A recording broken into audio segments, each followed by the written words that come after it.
Základom dobrého varenia je pochopenie teplnej úpravy, tak sa poďme pozrieť na vyprážanie.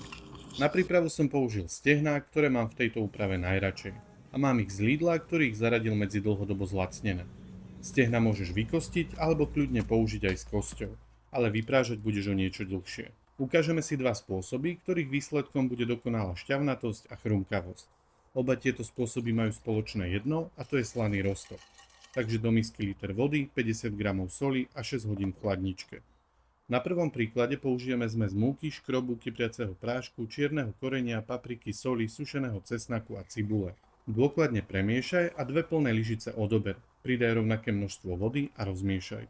Mäso vyber a namoč ho najprv do tekutej zmesi a následne do ochutenej múky. Stehno v nej dôkladne obaľ, vyslovene pritlač. Obalené vlož do oleja nahriatého na 175 stupňov Celzia a vypražaj na vnútornú teplotu 85 stupňov. V druhom prípade mäso musíš dôkladne osušiť. Múka sa na ňom nerozmočí a vajíčko sa na ňu pekne naviaže. Na obalenie použij pánkostrúhanku, ktorá zabezpečí dokonalú chrumkavosť. Tu však nie je potrebné výrazne pritláčať. Na vypražanie použij prepustené maslo a ak chceš, aby bol výsledok perfektný, vypražať by si mal hneď po obalení. Po vypražení polož na mriežku a máš hotovo. A ak sa chceš o tejto úprave dozvedieť viac, prečítaj si popis.